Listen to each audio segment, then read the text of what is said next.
Hello and welcome back to Frogboy X1 Gaming. I'm Andrew and today we are talking about day 35 of switching from Nvidia over to AMD. But I do want to just keep doing these update videos. They're bringing in clicks. Definitely people want to watch this, so that's awesome. So I'm going to try to do them like when something important comes up. So I just put out some videos yesterday. Well, today you got to see them for Atlas Fallen running on the 7900 XT, and this is made, with the Deck 13's in-house engine. It is the fledge engine or the fledge engine. Very cool engine. Got a lot of cool stuff in there. When I first started playing around with these games, it was back when the Surge came out, and then they did the Surge 2. Now they have Atlas Fallen. Atlas Fallen is exactly what I expected this game to be. It's kind of like a semi-open world. It's just fun. It's fun. It looks good. The combat's pretty cool, nice and rewarding. Interesting take on the overall hack and slash type combat deal. when they brought out the Surge, everybody was jumping on like the whole Dark Souls craze, and a lot of people were pretty much just making these Dark Soul games as close to what Dark Souls was. But then these guys, Deck 13, they come out and they do a targeting system, so you could target individual pieces on the opponents, and then use those pieces to form your own equipment. Like, I thought that was pretty cool. I didn't beat either one of them, but dang, those games were fun. And when I play like Souls type games, sometimes, I've completed like Bloodborne and Dark Souls, and then everything else, I play them. I've gotten almost all the way done with Sekiro Shadows Die Twice. I got pretty far into the Surge. I got pretty far into the Surge 2. If I can't beat them in like a certain amount of time and something else comes out and that gets my attention, I usually will go over to that new game. And then when I try to come back, then I'm like, oh my gosh, man, I have to try to remember how to get into it. And then I keep dying a lot, so I get really frustrated. So I just kind of give up on them. If I can't get through them in a decent amount of time, then I usually just quit playing those for some reason. And that's just the way it's always been. Elden Ring, kind of the same way. I've got over 80 hours into Elden Ring, and I do want to go back there and play it, but like I'm so far apart from it now that I'm just like, oh my gosh, dude, I can't do it.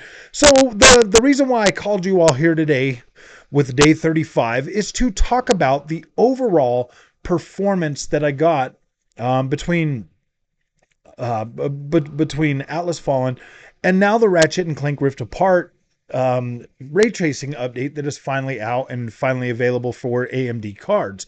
Now we're going to start with Atlas Fallen. Atlas Fallen on the Fledge engine. This is a pretty well optimized experience. Now I just got done making a Series S video and a Series X video on Atlas Fallen. And what I noticed immediately when I turned on like the Xbox Series S version and I was looking at it, I was like, wait a minute, man, this doesn't feel like 30 frames per second. And it doesn't have like a performance and a quality mode on there. It just has the one mode. So I'm sitting there and I'm wondering, and I flip on the frame rate counter on the LG, and it's telling me that I'm running at 60 frames a second. And I'm looking at it and I'm doing like the camera movement and stuff, because normally you can see like the and I turn I always turn the motion blur off on those, and you can usually tell, pretty quickly if it's like 30 frames per second, especially if you come from a 60 frames per second game experience to a 30 frames per second, it hits you immediately. So when I jumped in there and I'm looking at this and I'm playing it and I'm like, wow, this is actually running at 60 frames a second. So that just goes to show that like the Deck 13's Fledge engine, I believe it's what it's called, is pretty decently optimized. And if you go back and you look at the Surge 2 when it was running on Xbox One X and PS4 Pro, they actually did have 60 FPS modes for those particular systems. So seeing a 60 FPS mode shouldn't have surprised me like it did, but it kind of did. But when I'm running, Fallen Atlas Fallen on the AMD 7900 XT card, I'm getting at 1440p or 4K. I'm getting really high refresh rate. Being able to max out the settings, run that very well. No stutter struggle, no issues, none of that stuff, and it just runs like a smooth experience. And I'm like, to be completely honest, every game that I've bought and brand new that's come out since I've had this card has been a good experience. Ratchet and Clank Rift Apart. We finally got the. I mean, what have we had? We've had Remnant 2. We've had Ratchet and Clank Rift Apart, and now we've got the Atlas Fallen game. The Ratchet and Clank Rift Apart not having like the ray tracing and all of that stuff. I mean, it kind of makes sense, but it kind of doesn't. That should have been in there day one, like everybody else. But when I turn this ray tracing on, and I'm looking at the overall image quality, what does this do for the game? Is it even worth it? And I gotta say, yeah, it does. It really does. It really does bring out the overall image quality of Ratchet and Clank Rift Apart in ways that like you wouldn't think it would. I mean, it looks more dense. It looks more the 3D imagery just looks better. The picture kind of pops a lot better than what it does without it. But you do take a significant hit to performance when you turn on the ray tracing on these AMD cards. Now, there's different settings for this. Now it goes like what, like off, medium, high, very high.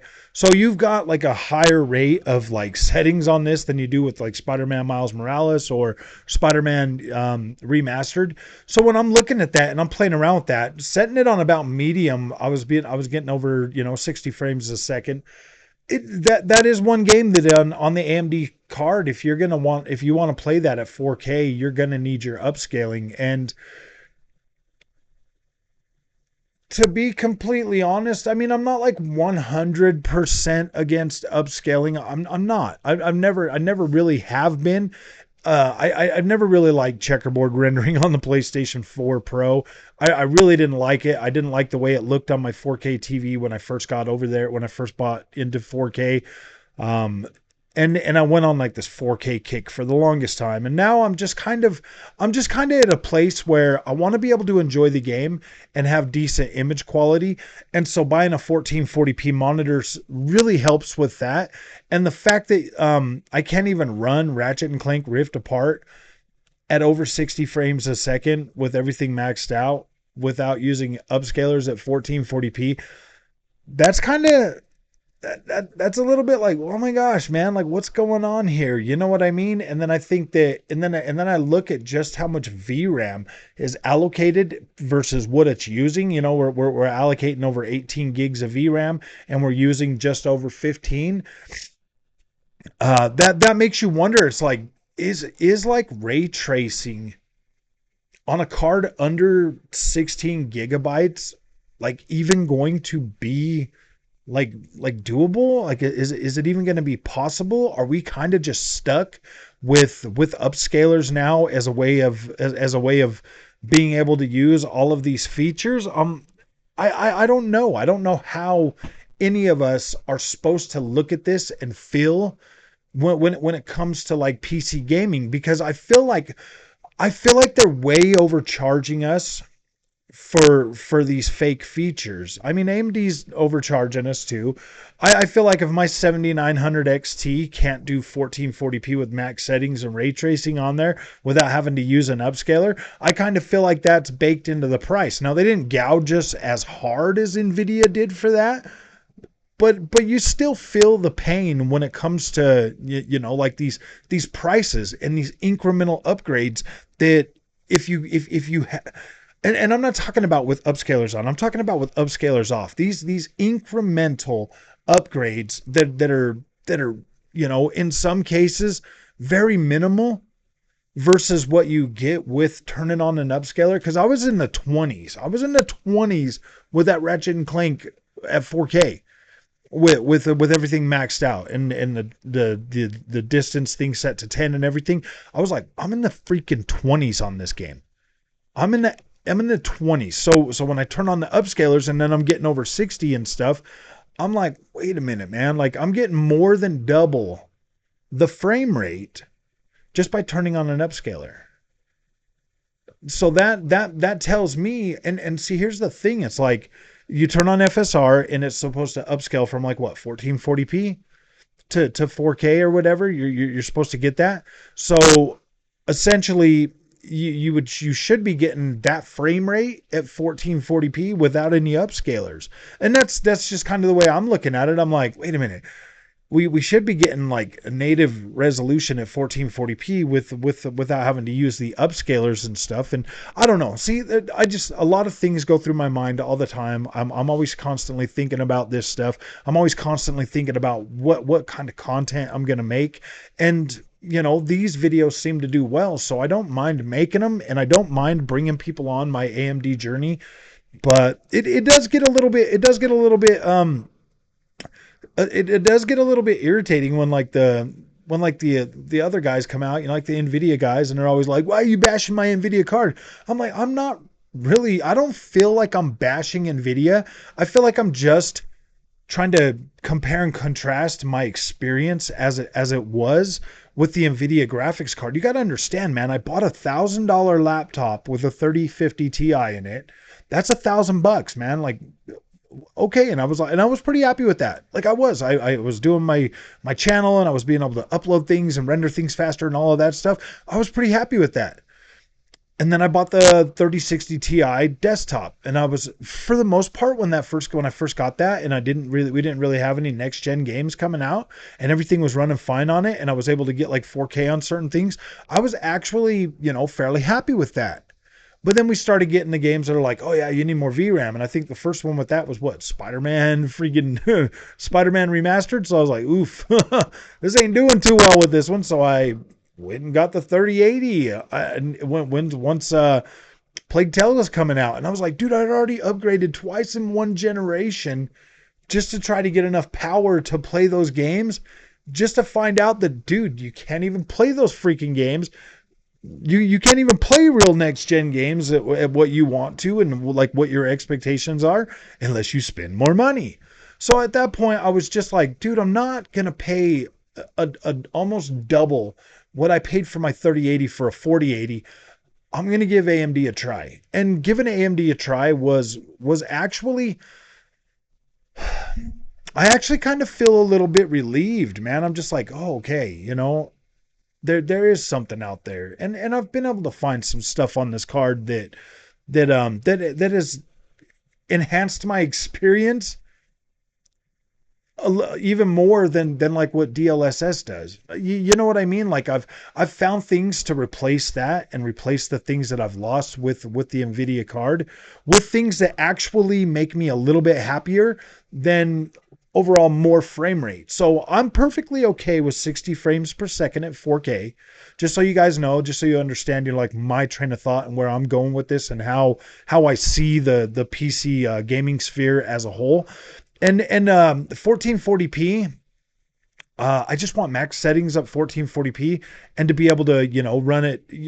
And I'm actually pretty okay with 60 frames a second at 1440p as well. Like 60 frames a second is good for me. That's what I like. Like I don't need like 200 frames a second or anything like that. Like I don't have like those type of unrealistic expectations. To me, I'm more of like an image quality guy and at least 60 frames a second. So now you know where I stand when it comes to that. So when I'm buying products and I'm reviewing them and I'm like overjoyed and I'm super happy about my experience, just know that it's hitting my expectations. It's hitting my pretty low expectations. But then I also understand, like I do understand, you know, where the PC guys are coming from. I'm new to the PC experience, man. Like I am, and 60 FPS is still okay with me. Man, I'm still kind of okay with the game being 30 frames per second on the consoles, depending on the game. Depending on the game. Like if it's something that should be running at 60, it should be running at 60. But something like Starfield, I'm kind of okay with that. I wish it was running at 60 on Series X, but there's no way you're going to get no 4K at 60 on there. Maybe, I mean, if they would at least give you the option for 1080p at 60 frames per second, I think that would probably be pretty cool. And I think that would definitely be good. But overall, like I get where the PC guys are coming from. Like you're like, man, these cards are getting too expensive. We're not getting enough. And I'm like, you're right. Yeah, you're right. They are getting expensive, and I don't think that the that the product they're trying to sell us now with these graphics cards, I don't think it's worth the cost of what we're paying. We're literally paying for software and AI to upscale our games or to generate new frame rates for us, as opposed to just having pure 100% power. If we were to look at these cards, and I mean, this is the thing, if you're to look at these cards with just the pure power, like they are pretty they're not growing as strong. I mean, they're not producing as much power generation over generation as you would think they are. Like you're starting to get these features like ray tracing and all this other stuff that's coming out on top of what pure rasterization can do, and you're needing these upscalers to be able to use these features. And I feel like I feel like I feel like they're overcharging us to be able to use something that like, especially with Nvidia. They're like, oh yeah, man, we got ray tracing, and then you want to use ray tracing, but you either need the top of the line card, because and that just comes down to the sheer lack of VRAM that Nvidia's giving with their cards. So you're stuck, having to rely on this like DLSS and all these other upscalers to be able to use the features that they're trying to sell you. So they're pushing these features like ray tracing on us, and then getting developers to fully embrace that. Then they're upcharging us on feature sets that are used to upscale that so we can actually use those features. That just seems like madness to me, guys. And I mean, like the people that come here and defend Nvidia or like AMD or whatever. I mean, dude, I'm purely happy with the AMD experience due to the fact that I get like a better overall color. And it's just easier to set up. Obviously, there's ways to get into the Nvidia thing and watch a bunch of videos and get that card set up to where it can resemble what the AMD card does. Have at it, man. Handle that. Get on there and do it. Do it. I don't care, man. That's cool. I'm glad that you can, because I had Nvidia for almost 2 years and I could never find a way to make the games look as good as they do now, and that sucks. I didn't even know you could. So I mean, that's like a perfect video. Like, hey guys, anybody with an Nvidia card out there, you should make videos. I make videos a lot about that, because I mean, yeah, it's not something that like, it's not something that like I've said on this channel a million times, ignorance is bliss. If you don't know something better exists, you don't know what to look for. I never knew, but now I know. Now I know that when I go back to Nvidia, or if I ever do go back to Nvidia, I mean, I can pretty much tell you right now, unless I absolutely have to, I'm perfectly okay with not going back. But now I know, because of this experience, that there is better out there, that there could be better out there, that there's something out there that would make my experience better. And that's basically, like, okay, like I'm okay with that. Like, I'm grateful that I picked up the AMD card, because now I know, and my eyes are, I'm learning more. I'm learning more every single day when it comes to PC and different ways and different techniques to make things better for my gaming experience, especially for my taste. AMD hit the nail on the freaking head with those simple things that mean more to me than than like upscaling technology and all of that stuff. I'm happier with the better image quality, just because I like the color. Like I'm happier with that. And that's cool, man. That's my preference. I'm not trying to, convince you that like, yeah, man, you need this color. It's going to make your life better. No, dude, if you absolutely must have Nvidia for like work and stuff like that, okay, like I'm not trying to tell you that the AMD is better. Like I'm not trying to tell you that AMD is better. All I'm trying to tell you is that AMD is better for me. 100% better for me. It gives me what I want and what I need in my gaming experience. So, all right, man. Thank you guys for watching these videos. I know they're kind of long, but hey, whatever, man. If people are watching them, they're actively, conversating with me and in the comment section, guys, of these videos, there is some fighting, going on, obviously, because there's, like, I'm not going to say fanboys, but there's fans of both parties. So obviously things are going to get heated. So be respectful towards each other. But at the end of the day, there is information in these comment sections of these videos that is helpful for other people to be able to find and to be able to be like, oh yeah, it's got people asking questions. And what these like that's pretty much what these videos are designed to do. And I like being like that. I like asking questions. I want to gain knowledge, and that's the only way to gain knowledge is by asking something. So I'm grateful. Keep your comments up, guys. Keep commenting. We're going to try to help as many people as we can to have a better PC experience. So all right, guys, thanks for watching. We'll see you in the next one. And I really do appreciate all the support we've gotten lately.